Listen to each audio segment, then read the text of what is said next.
All right. Hello, everybody. Welcome to your very favorite Bronze Age comic book podcast, Flea Market Fantasy. I'm your co-host, Mike L., and as always, I'm joined by... Michael Dell, of the LCS Hockey Radio Show. That's right. This week, it is your pick, and you decided to follow the theme of toy tie-ins from last week, right? Why don't you tell everybody... You did the Transformers last week, so I thought we'll keep things rolling, and we're going to go ROM, the Space Knight. That's right. Issue 9 from 1980. And Michael, do you have any history with ROM? Well, I don't have a history with ROM, but I've read some ROM. Well, that counts as history. Okay. Yeah, like, it's one of those ones that I didn't really read as a kid. But, you know, it's Bill Mantlo, who everybody loves Bill Mantlo, right? And it's drawn by Sal Buscema, our pal, Sal. Yeah. Everybody loves Sal Buscema, so I read a couple issues for sure. Yeah, we'll get into the creators here in a bit, but ROM, I had never read any ROM. Really? I just remember as a kid seeing the ads in the comic book, because they would have like a big full-page ad of like where you could buy the toy or whatever, you know. Sure. And yeah, describe what ROM looks like for the kids, Michael. Okay. Well, are we going to talk about the toy later? Yeah.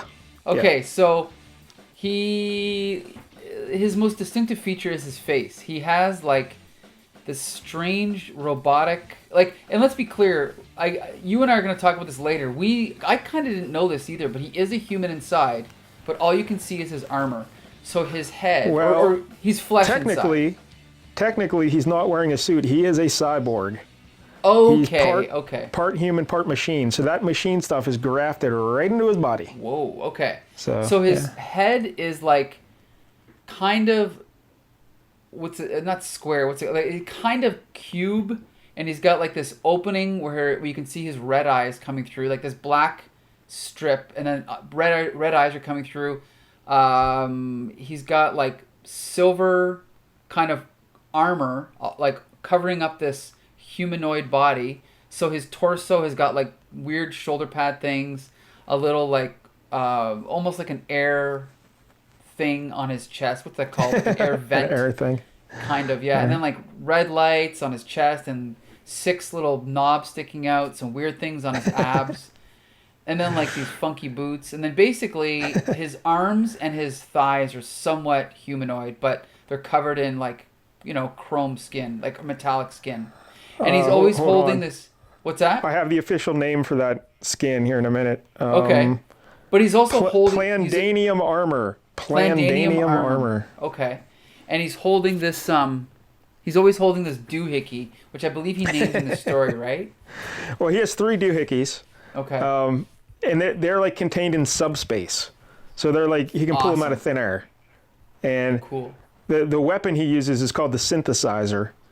Okay. And that's the one you probably have, if you've seen ROM, that's probably the one you've seen. It's kind of like a ray gun, but the end of it, instead of like a pistol, it's like, I guess if you think of an equal sign, cut in half, and then half of it stuck onto a board. Okay. That's kind of what it looks like. Yeah. I don't know. And it flashes red.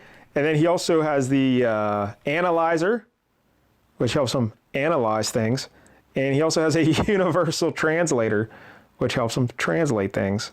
So there you go. Those are the 3 weapons. But yeah, he looks like a robot, but he's a cyborg. All right, he's a cyborg. And we mentioned he was a toy. The toy was created by 3 fellas: Scott Dankman, Richard C. Levy, and Brian L. McCoy. They're very good. Brian L. McCoy, I guess he was probably the main guy, and they call him Bing. Bing McCoy. Bing McCoy, really? Yeah, it's a good nickname. Bing. Okay. And they originally called ROM, his original name was COBOL, after the computer programming language. Oh, now, do you know what COBOL stands for, Michael? COBOL, I've never heard of it. It's like something like Common Business Office Language or something. I don't know. Something like that. And they sold the rights to Parker Brothers, or, you know, licensed it to Parker Brothers or whatever. And they changed the name to ROM after read-only memory. Cool. So that's what the ROM's for. And because Parker Brothers, this was their first venture away from board games. Like ROM was their first crack at making other toys. Really? Okay. But because they were doing that, they made them as cheaply as they possibly could. So that meant like few articulation points, like his knees and arms didn't bend or anything. And his eyes were originally supposed to be green, but putting in the LEDs, it was cheaper to use red. So interesting. Okay. Yeah, that's why they got the red eyes. Yeah, but Rom was one of the first toys to have like a little chip inside it, so he could light up and beep and buzz and stuff. Okay. So it was like revolutionary in 1979 when all this was going on. And Rom was actually on the cover of the December 10th, 1979 issue of Time magazine. Come on. Not like the full cover, but back then they would have like in the top right corner, they'd have a little peel down, and then they'd have a picture up there teasing an article inside, and Rom is in that corner. And it's because it was like Christmas time, so they said something about the beeping, buzzing toys for Christmas or something. And Rom was featured. I just looked it up. It says those thinking toys. Wait, what is it? What was the official thing? Those thinking toys. Yeah, there's thinking toys because they got microchips. Wow. And but the article inside criticized Rom for his lack of articulation, and it summed it up by saying, quote, Rom is destined to end up among the dust balls under the playroom sofa. Yikes. So, yeah, not so good. So Parker Brothers licensed Marvel to create a comic to hype up the toy. Marvel president Jim Galton knew that the company had had success with the Micronauts, like, I guess around the same time, maybe. I don't know when the Micronauts came out, 78, 79, something like that. Have you ever read any Micronauts? Oh, yeah, for sure, because Michael Golden drew it. And it's also written by Bill Mantlo, so. Oh, that's right. Yeah, we'll talk about why Mantlo's getting all these gigs in a minute. But, yeah, so Jim Galton wanted another toy line because he made money with Micronauts. He's like, hey, let's do it again. Let's make some more money. So he brought in Jim Shooter, and he showed him the idea of Rom. So Shooter cut the deal, and and Shooter fleshed out like the basic story of Rom's background. Mm-hmm. And then Mantlo took over, and Sal Buscema, of course, was on the art initially. Right. The toy ultimately sold between 200 and 300,000 units in the U.S., and that was considered a failure. Okay. That seems pretty good, though, but I mean, I don't know. It was a failure back then. Right. So Parker Brothers just abandoned the line.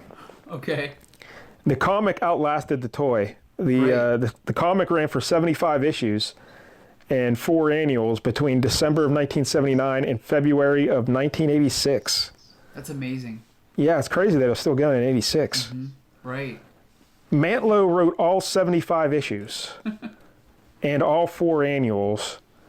And Jim Shooter has an article. Like, Shooter used to do a blog. I don't know if you're familiar with this. Oh, yeah. He doesn't do it anymore. I think the last one was maybe in 2016. But he wrote one on Rom, and he told the backstory of how it came into be and everything. They said they had a lot of trouble getting someone to do the cover for issue 1. They couldn't get it right. Do you know who ended up doing the cover for issue 1? I'm looking at it. I'm just going to guess John Romita Sr.? Frank Miller. Come on. Wow. Yeah, it's way off. Frank Miller. Okay. Yeah. He did it like in one night, and they gave it to him, and because they were crunched on the deadline. But he talked about Mantlo and why he got the gig. He said Mantlo, he's a great guy. He was always desperate for work. He would take anything. Okay. Like he was willing to do anything. So that's why he kind of got saddled with Rom and I guess the Micronauts, and he would get these toy things because no one else wanted to do them. And Shooter said Mantlo was always like the guy when you couldn't find anyone else to do it, you got Mantlo, Yeah, I think he also did Transformers number maybe 2, 2 to 4 maybe. He definitely did a few of them. So Mantlo was like the creative safety net. When you needed something, you got Mantlo. He wasn't the best writer. Shooter said like they had to do a lot of stuff to get his scripts up to par, but he was always ready and willing, and he always hit deadlines. So that's why editors loved him, because he was always there. So that's Bill Mantlo. So yeah, Sal Buscema did the art for the first 55 issues, and then he also did issues 57 and 58. Do you know who took over in issue 59? Not Michael Golden, right? No. Oh, was it Jackson Guice or Geist?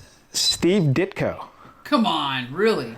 Yeah, Ditko was back looking for work on Marvel, and Shooter was trying to find him stuff, and he knew Sal wouldn't care if he'd going off Rom because he had so much else to do, so he put Ditko on Rom, and Ditko finished out the run from 59 to 75. Actually, I might have known that. Yeah, I think I did. Oh, sure, easy to say now. Yeah. but but we've talked about Mantlo and Buscema and their history a lot on the show, so we don't have to go into all that. But yeah, it's interesting because I never knew Ditko drew Rom. I had no idea. All right, so Rom, the character, that's his real name, the humanoid name. His name was Rom on his home planet, and his home planet was Galador. Okay. Galador. Now, Jim Shooter said he came up with that name for Rom, but apparently he also used it in an old Superman book. Really? Like people went back and found that he'd used it in Superman at one point. Oh, so, in the 60s. Okay. Yeah. Interesting. And as we mentioned, he is a cyborg. And because his home planet, Galador, it was like a utopia, an idyllic planet. Everyone was getting along. And then some bad dudes called the Dire Wraths came in. Do you know anything about the Dire Wraths, Micah? Not really. I just know they kind of look like oddly shaped humanoids with like long fingers. That is incorrect. Like they're actually, they're shapeshifters. So technically they could look like that, but their natural form is like this red, almost like a fat demonic dog with a long tongue. Oh, but okay, I must be looking at something else then. Okay. Yeah. Oh, so you're trying to cheat?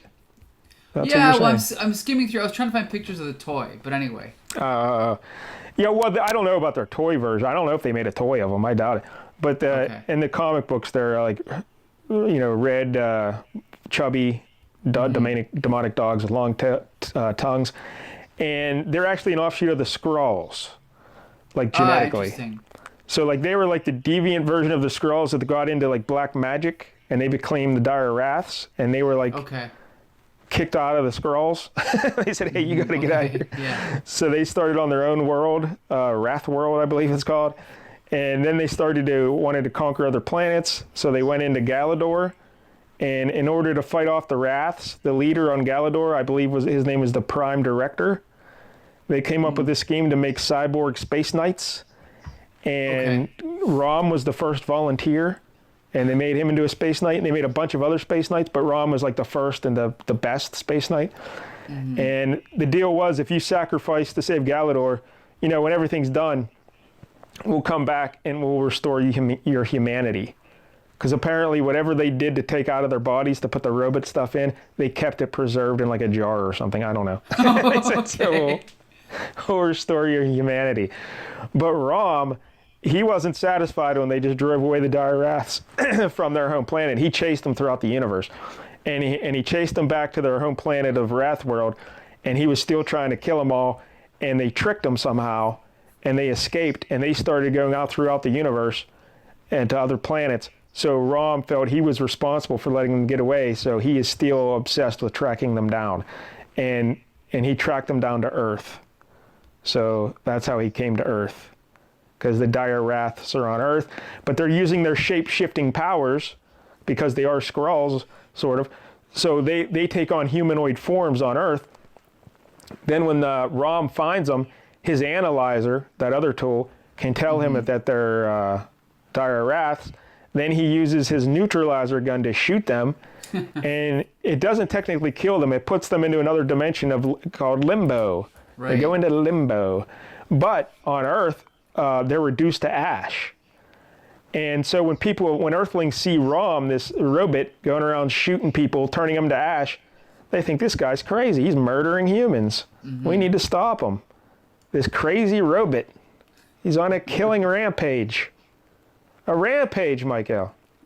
Yeah. But actually, he's destroying Dire Wraths and saving the Earth.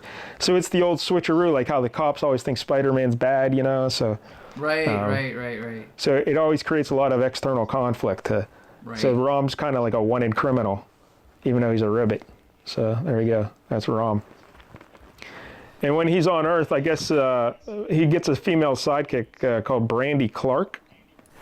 Okay. She might be in this issue. I can't even remember. And she eventually becomes a space knight as well at some point. Cool.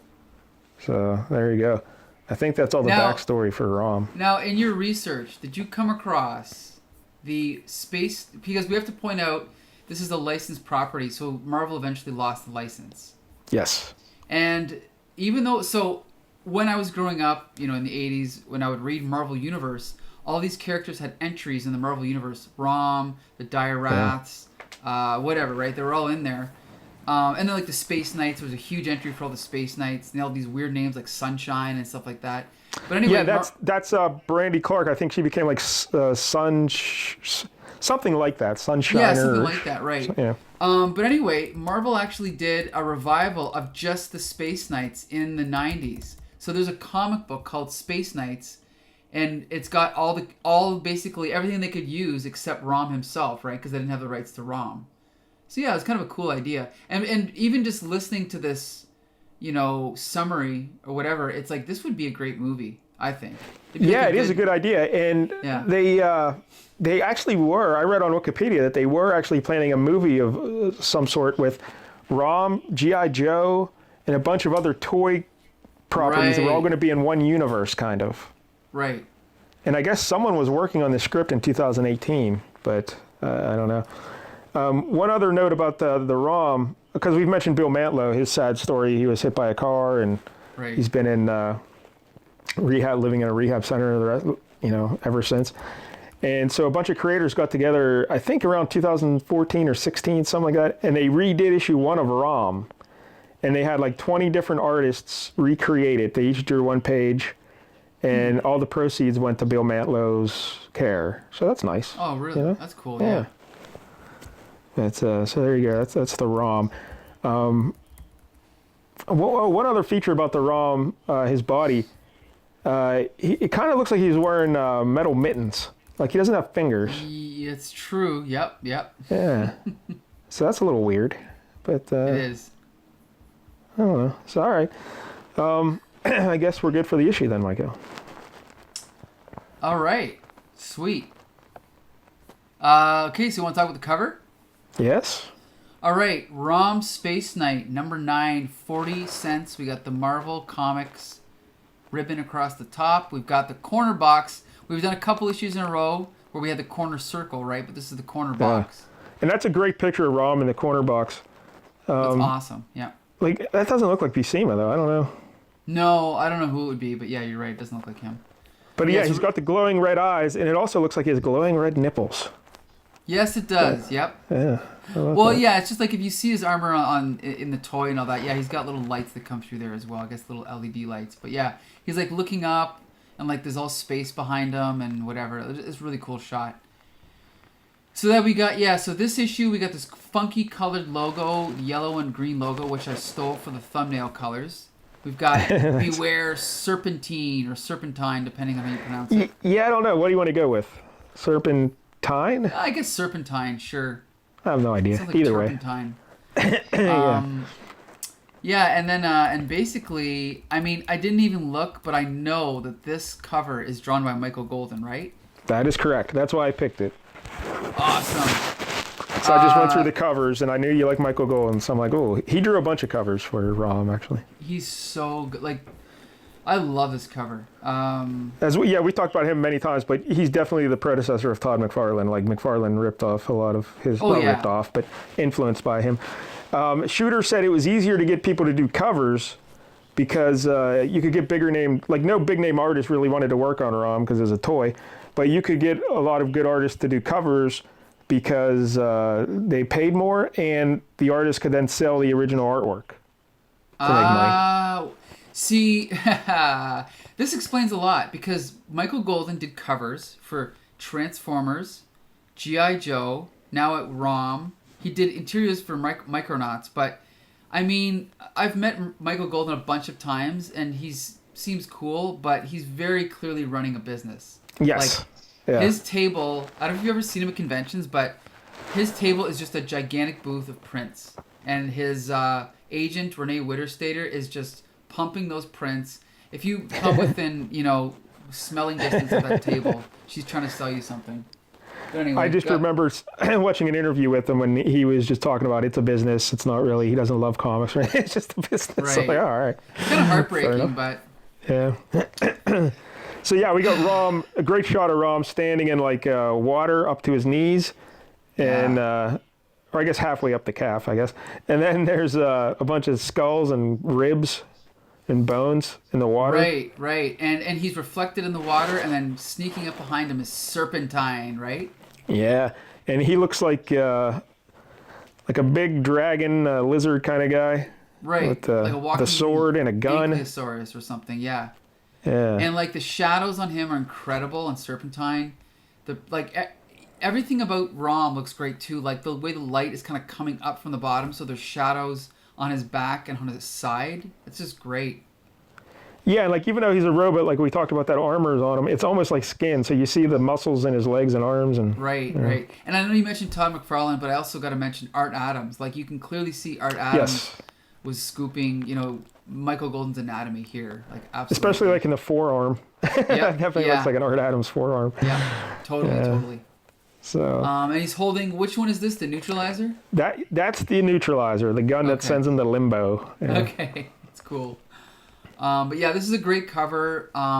Even like the red negative space behind Serpentine. It's just great. The whole thing is great. I love it. Yep. But anyway, yeah. Okay, so yeah, let's jump in. Okay.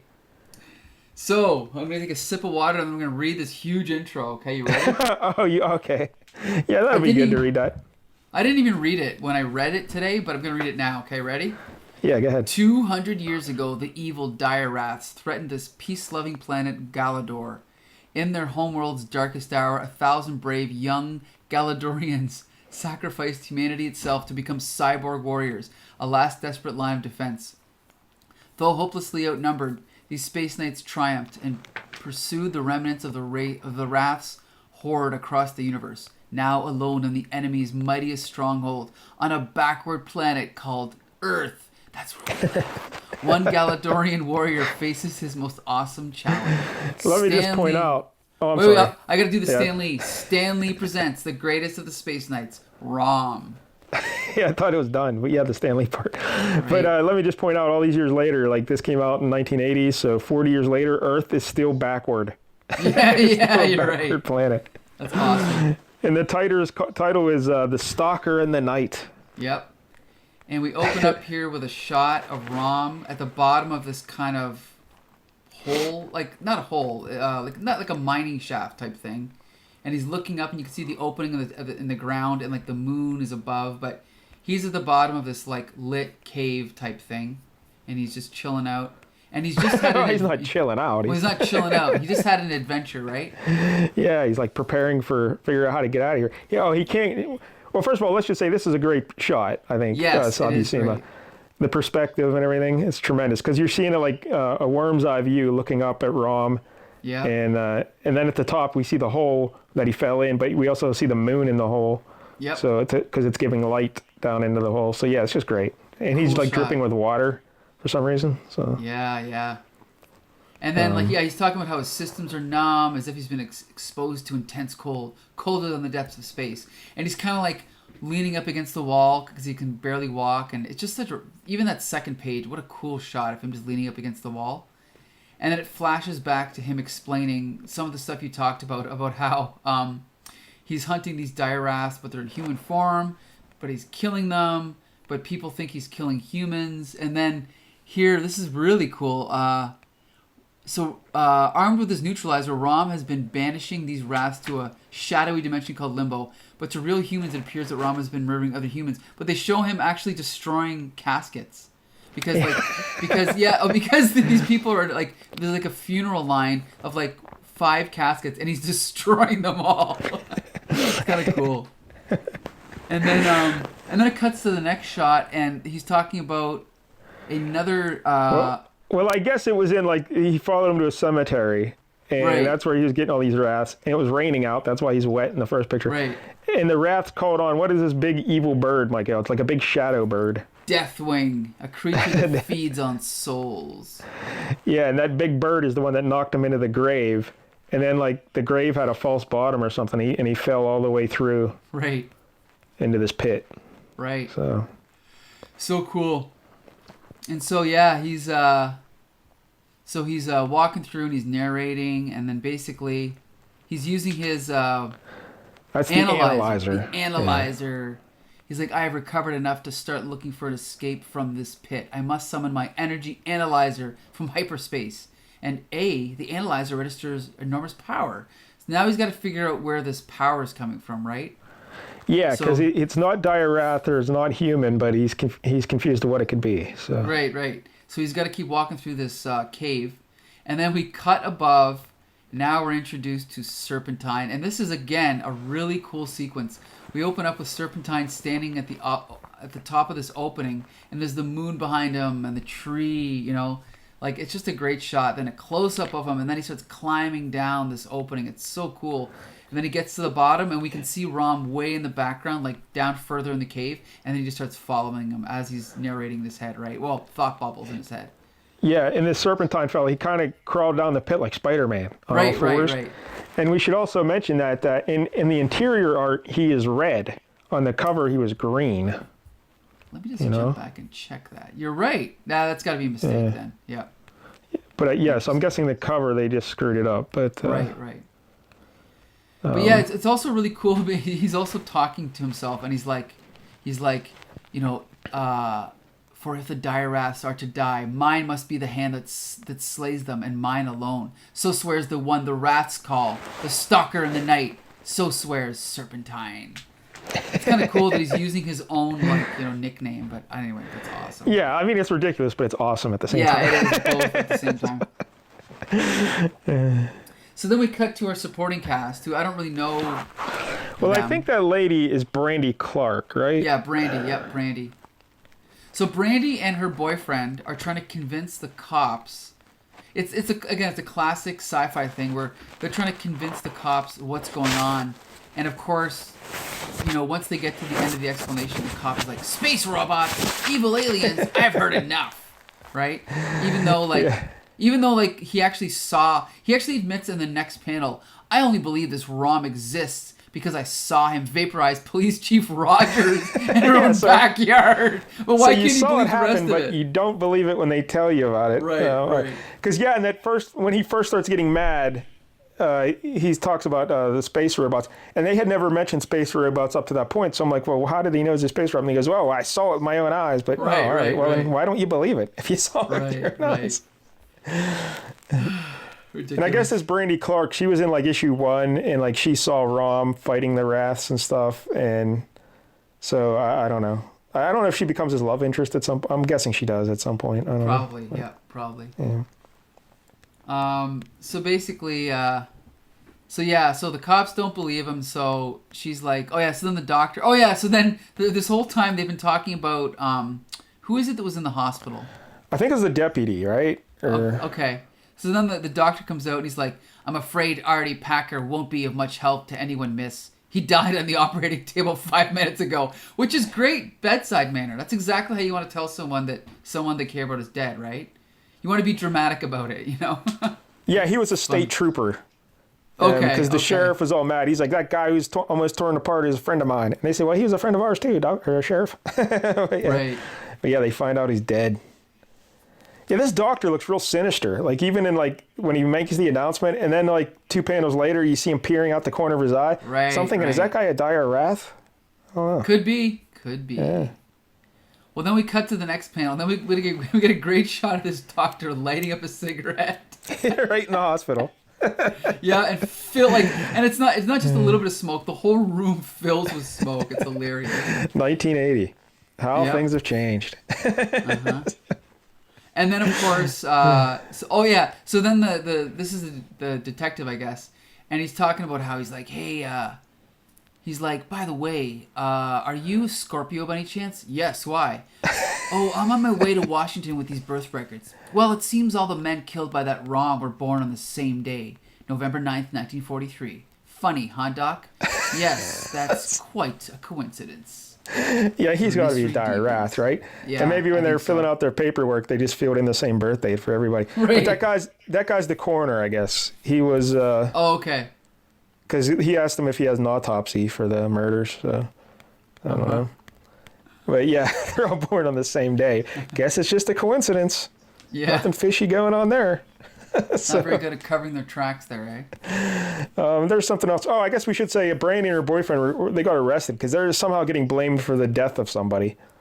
One of the ones that Rom vaporized, one of the caskets? Or... Yeah, something like that. Like someone Rom vaporized, they're getting blamed for it. So right, okay. Anyway, all right. So we're back underground now in that tunnel, the underground Right. lair.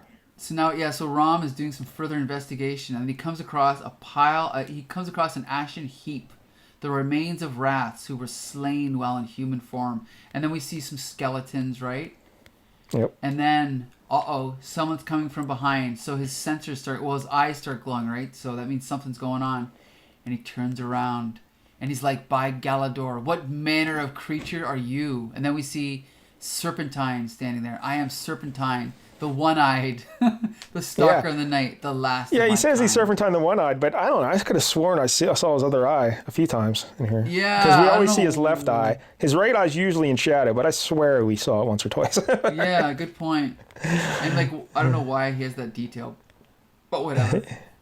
So then he comes down, and of course the first thing he does is he explains his origin, right? Yes, a lot of exposition in this issue. Yes. So basically we find out that during a nuclear bomb test, some lizards were exposed to radiation, and they evolved and became intelligent. They became this race and encountered Ms. Marvel, which means I probably read the story because I marathoned Ms. Marvel a couple years ago. And they were mostly terrible, though, so I kind of skim-read them. But anyway.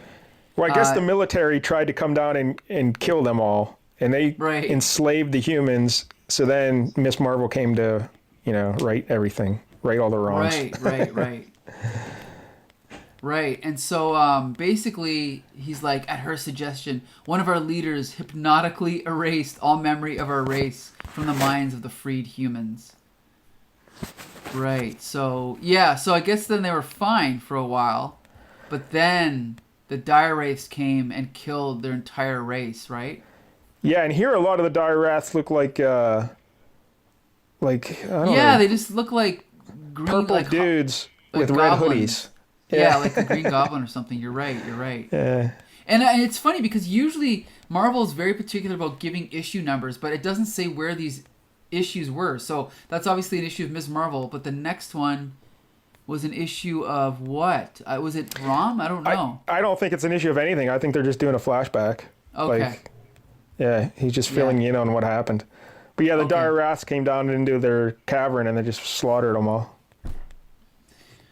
So yeah, I don't know why. Was there a motivation why they killed him? I can't remember. They slew all who stood in their path, warriors and breeders, the old and the last unhatched. No, I don't know. Yeah, I guess they're just dicks. There's dire wraiths. Oh, it's because they wanted a base. So basically, the dire wraiths heard about them, and then one of the guys is like, "It sounds like a perfect location for wrath bases. Then it shall be ours." So they just wanted a base, so they went and killed everybody. So this guy is the last of his race now. And then he's like, "Well, I want to be the one to kill them all." And Rom's like, "Well, I've got this weapon that actually just sends them to limbo and doesn't kill them. So I'm going to do that instead. How about that?" And he's like, "I bid you peace, stalker in the night." And then Serpentine's like, "Well, screw this. No, I want to I want to kill them." So then he just uses his sword to like attack Rom from behind, right? Yeah, and Rom's what did I call it? Plandanium armor or whatever. Yeah. It's like super strong. Like even Wolverine couldn't cut it with his claws, I guess. Oh, really? Okay. Yeah, we should mention that Rom is firmly established in the Marvel Universe. So, oh, yes. I've actually bought some issues that have like X-Men in them. There's some with the Hulk, I think. So yeah. Firmly planted in the Marvel Universe. You're right. Yep. So yeah, so he attacks him behind this with this big giant splash page. Rom is getting attacked. Yeah, I like that. That's awesome. Yeah, it's a good shot. Yep. And then we get back to Rom's like, "I do not understand you, creature. What does it matter who banishes the wraths, as long as we are rid of them? If it doesn't matter to you, then give me your neutralizer, Space Knight. Vengeance will be mine." So now we're on page 13, and we have the conflict for the rest of the issue. Yeah, it's great. Right? But yeah, there you go. Fisticuffs. So now we get this really, really long fight scene of basically these two fighting in this cave, tumbling into this, pond. Like a whirlpool or something. Yeah, whirlpool. So they're sinking down into the water. and Rom fires up his rocket boosters to fly, but not to fly out of the water, just to make the water hot. And then and that makes Serpentine jump out of the water because he wants to get out of the hot water. Right. Smart. That's pretty crazy. Well, I don't know how smart it is because really that's a large body of water. That would take a lot of rocket boosting to make it hot, right? I mean... Yeah, I don't know. No, it doesn't look... It's not huge. It's only like... It's like the size of... It's like 10 feet across, it looks like. But you got to think depth. Oh, volume. I wasn't thinking depth. See what I'm saying? Okay. Because they sunk down pretty deep. Okay. But right. Because earlier he couldn't fly out of the pit because his rocket boosters were like weak. They weren't ready. Okay. But now they're ready to turn all the water boiling hot. So Serpentine jumps out, and then Serpentine pulls out a gun, and he shoots a chunk of the ceiling on Rom, but he catches it, and then whips it at Serpentine. Oh, this is great stuff. And then Serpentine shoots the big chunk of debris, so it busts into little bits. But one of the bits just cracks him in the arm, and he loses his gun. Right. And the whole time, Serpentine is narrating what's happening. He's hurling the stony slab at me. I must shatter it. A chunk of it knocked my weapon out of my hand. Yep. Yeah, good stuff. Not exactly high literature, but it's good stuff. And then what does Rom say? You got to think before you attack. Again, Serpentine. We should be combating the Wraths, not each other. That's right. But yeah, this is all good. Yeah, this is all good stuff. It's all choreographed fighting, right? So Rom does like a Bill Goldberg spear on him and tackles him to the ground. And he gets on top. He gets mount, top position, Michael, UFC terms. And he's going about to do some ground and pound. And then what happens here? What does... Yeah, what does Serpentine do? I think does he stab him with his tail?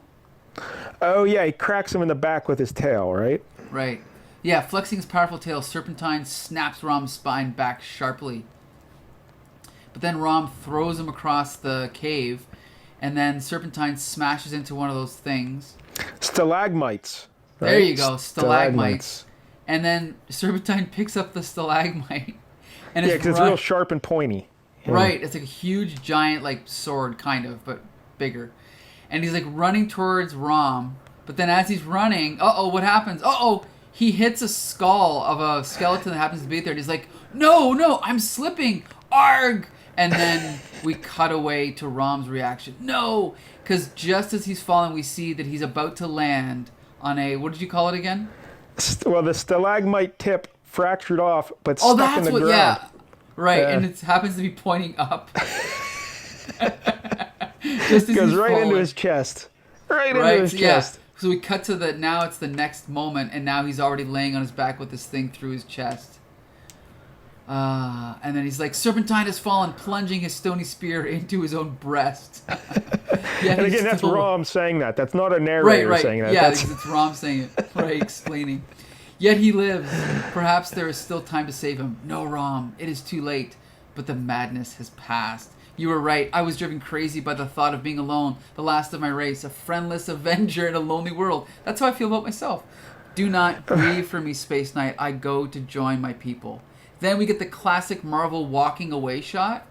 Rom just walking away, leaving there. And he's like, then go in peace, tormented creature, with the prayers of one who understands your anguish and shares your solitude. The end. Yeah, because Rom's alone on Earth as well, the only one of his kind. That's why, come on, Serpentine, you guys could have been friends. Yeah, they could have been. Like a buddy cop movie, tracking down the dire rats. Yeah. Yep. It would have been great. That's it. It felt short. 17 pages. 17 pages. Yeah. Wow. Now, how do you handle an angry alien? Try the United States Air Force. Next issue, Warrior over Washington. Okay. So, and look, the letters page is called Space Notes. Space Notes. Clever. Well, there it is, Rom. Yep. Yeah. So, the writing here, you see what Shooter's talking about with Bill Mantlo. Like, it's not, like, some of it's good. Like, I guess the basic plot and the idea behind it, these two lone survivors of their races fighting each other, is pretty cool. Serpentine's death scene is like ridiculous, but I mean, like, I don't know. But I like the little speech he gives when he's dying, and Rom, that's all good stuff. The dialogue, again, they're like narrating what happens. They're not really interacting as you should when you're writing dialogue. No. The thing is on Here Comes the Spider-Cast, I have reviewed about 50 comics written by Bill Mantlo, and all I can say is that he's definitely capable of being good, but he's also capable of being just really mediocre, and this is kind of in the middle, I think. Yeah, the writing here is not great by any stretch. Right. Sal Buscema's art I really enjoyed. Yeah. It's classic Sal art, you know, not like earth-shattering, but just very professional, very well done. Yeah. And we had the great splash page of Serpentine cracking him in the back with a sword. A lot of good perspective shots, like that opening splash page as well. And Sal said he enjoyed drawing Rom. He had fun doing it, and he said he found it easy to draw the character because he's a robot. So he thought it was easier, but he liked it. And he was doing so much stuff. Like, any idea how many books he was doing in 1980? Well, I mean, that's what doesn't add up in my head. I'm thinking, okay, if he did 75 or whatever, 50 issues of Rom, I know he did like 50 issues of the Hulk as well. He also did 50 issues of Spider-Man, if not 100. So he must have been doing more than one book a month, right? Yeah, I think he was doing 3 or 4 at least. Wow. Because he was just very like workman-like, you know, he could just crank them out. Right. So you're not going to get like 10 out of 10 art, but you're going to get very solid art, you know? Right. So yeah, I like the art. I thought Rom's an interesting character. I like his backstory. I like his look.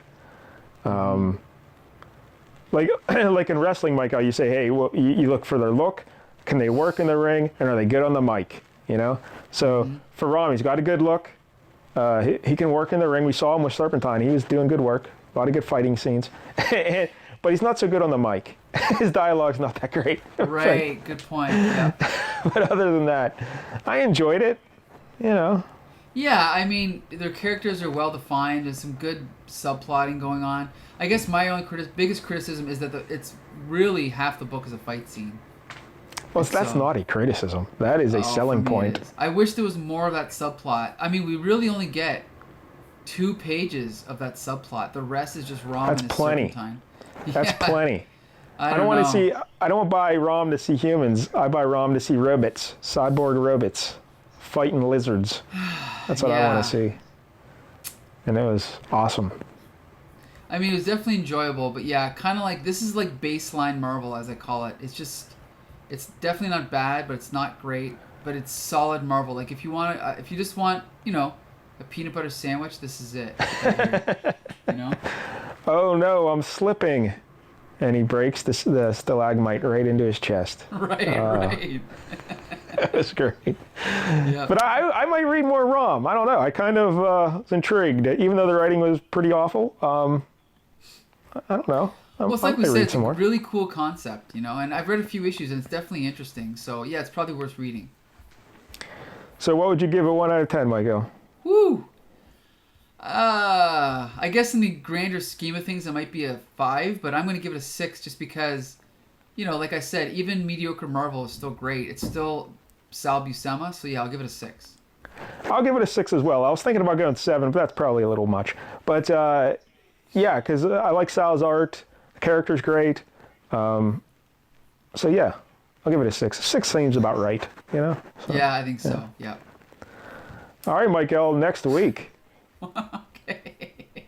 So, I gave you some hints. You guessed Smurfs. I said you were close. Yeah, give me another hint. I said that it was a series we've already reviewed. Is it Marvel Team Up? No. Can I give you one more hint? Sure. Okay. One more hint. This features a character that at the time was in a comic book that was canceled. That's the only other hint I'll give you. What?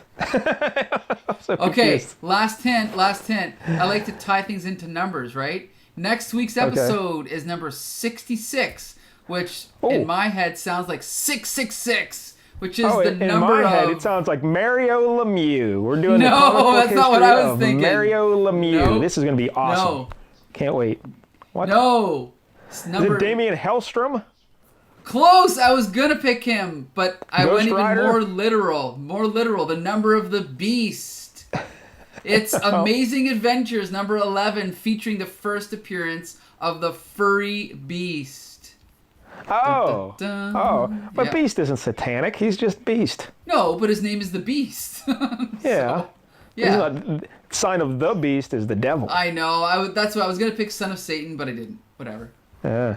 Hey, didn't they make a Damian Hellstrom like TV show or something right now? Like on... You know what? I think you might be right. Yeah. Yeah, I think I saw it on Hulu or something. Maybe I should give that a whirl. I don't know. Yeah, and I think it's going to be like, I think I heard it's kind of like the end of the current iteration of like Marvel TV, and then they're going to fix it all later because they're unifying the TV and the movies after this. I think that's what I heard. Oh, okay. Yeah. So. But I might pick a Hellstrom comic here soon because, again, that was like the 70s, right? Wasn't he in the 70s? Yeah. it was like Yeah, Son of Satan. 78. Yep, he was introduced Yeah. in Ghost Rider, so like early Yeah. 70s for sure. Yeah. So, make sure, say the name of the issue again, Adventure, whatever. What is it? Amazing Adventures number 11. And this is the first appearance of the blue furry beast. Yep, I'm sending you the issue right now. All right. It is written by, not that it matters, but it's written by Jerry Conway and drawn by Tom Sutton. Tom Sutton, I'm not familiar. What? I think he did like issues of Star Trek or something. I'm not sure. Okay, yeah. Don't know him. All right. So that's next week. Hey. What was his little catchphrase? Oh, my stars and garters. Right? Yep. Yeah. And this is this is during the time when X-Men was canceled, so we were just getting, flashes of X-Men guest starring in other comics, and this is one of them, so. And then later we did that, wasn't he in the Champions issue we reviewed? Oh, that's right, I think he was, yep. Yeah. So yeah, Pretty the cool. blue furry beast was just bouncing around. Then he was an Avenger for a while. Mm-hmm. And then X Factor. Came back with X Factor. But he got a big bottle of Nair, and he got rid of all the blue fur. Yeah. There So, you go. All right, Michael. Woo! Can't Guess wait. that wraps up another episode, eh? Sure. That's right. Another episode of Flea Market Fantasy. That was one of our shorter ones. Like I said, that comic was definitely short. Only, what was it, 17 pages you said? Or 17. Yep. wow, okay. So yeah, I guess that wraps up another episode of Flea Market Fantasy. Every week we review a different Bronze Age comic.